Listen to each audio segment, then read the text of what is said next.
5 উপজেলা ও একটি পৌরসভা নিয়ে গঠিত ঠাকুরগাঁয়ের 3টি সংসদীয় আসনে বইছে ত্রয়োদশ সংসদ নির্বাচনের বাতাস। কৃষি অর্থনীতি নির্ভর এ জেলায় আসন্ন নির্বাচনে কর্মসংস্থান, স্বাস্থ্য ও কৃষি অর্থনীতি গতিশীল করার প্রতিশ্রুতি দিচ্ছেন প্রার্থীরা। বিএনপি মহাসচিব মির্জা ফখরুল ইসলাম আলমগীর ঠাকুরগাঁও 1 আসনের প্রার্থী হওয়ায় আসনটি পাচ্ছে বাড়তি নজর। তবে এই আসনে শক্ত প্রতিদ্বন্দ্বিতার আভাস দিচ্ছেন ছাত্র শিবিরের সাবেক কেন্দ্রীয় সভাপতি ও জামায়াতের ঢাকা মহানগরীর নেতা দেলোয়ার হোসেন।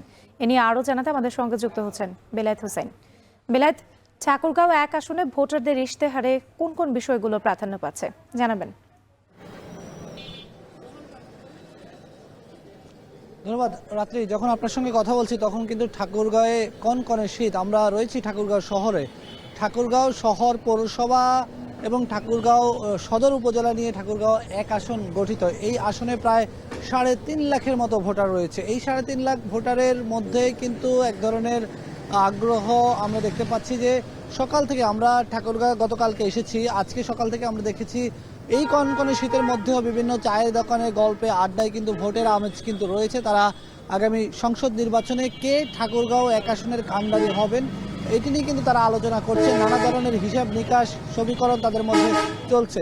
বিশেষ করে আপনি যেটি বলছিলেন যে ঠাকুরগাঁও 1 আসনের বাংলাদেশের মধ্যে একটি আলোচিত সংসদীয় আসন, কারণ এই আসন থেকে প্রার্থী বিএনপির মহাসচিব মির্জা ফখরুল ইসলাম আলমগীর এবং তার বিপরীতে যিনি রয়েছেন তিনি ইসলামী ছাত্র শিবিরের সাবেক কেন্দ্রীয় সভাপতি এবং জামায়াতের ঢাকা মহানগরীর নেতা দেলোয়ার হোসেন।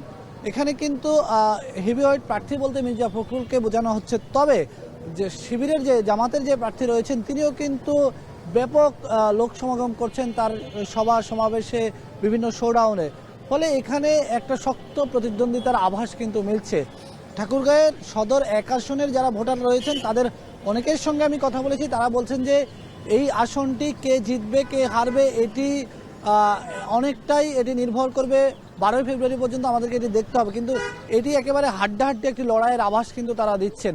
আমরা দেখছি যে বিভিন্ন গল্পে আড্ডায় চায়ের দোকানে কিন্তু ঠাকুরগাঁও 1 আসনের ভোটকে কেন্দ্র করে নানা ধরনের জল্পনা কল্পনা, নানা ধরনের সমীকরণের কথা বলছেন ভোটাররা। এখানকার যে এই আসনটি কিন্তু ঠাকুরগাঁও সদর উপজেলা বা ঠাকুরগাঁও যেই অন্য মোট 3টি সংসদীয় আসন রয়েছে, পুরো ঠাকুরগাঁও জেলাটি কিন্তু সীমান্তবর্তী একটা জেলা। এখানে নানা ধরনের হিসাব নিকাশ আছে। বিশেষ করে এখানে কৃষি অর্থনীতির একটা ব্যাপার রয়েছে।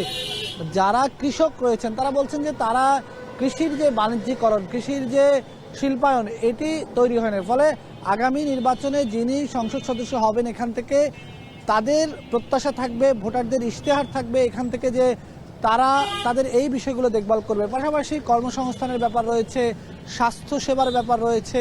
এই গোটা উত্তর অঞ্চলেই কিন্তু একটা ভালো চিকিৎসা সেবার কোনো হাসপাতাল নেই।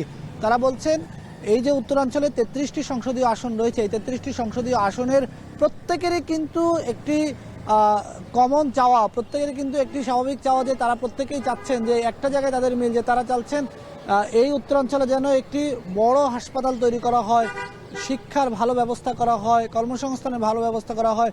সব মিলিয়ে আমরা ঘুরছি, আজকে সারাদিন ঠাকুরগাঁও জেলায় থাকবো, সেখানকার ভোটের পরিবেশ জানবো এবং আজকে ঠিক বিকাল 4:30টায় আমরা ঠাকুরগাঁও শহর থেকে যুক্ত হব। সেখানে ঠাকুরগাঁও জেলার বিএনপি, জামায়াত সহ অন্যান্য রাজনৈতিক দলের নেতা এবং এখানকার সুশীল সমাজের প্রতিনিধি সহ ঠাকুরগাঁওর বিশিষ্ট জন্য আমাদের সঙ্গে যুক্ত হবেন আলোচনায়। সেই পর্যন্ত আপনারা অপেক্ষা করুন এবং দর্শকদেরকে আমন্ত্রণ জানাচ্ছি আমাদের সেই আয়োজনটি দেখার জন্য। এই ছিল আমার কাছে রাত্রি। আম্রপালি, স্বাদে খাঁটি, গুণে ভরপুর, সবার পছন্দের প্রিমিয়াম শরবত।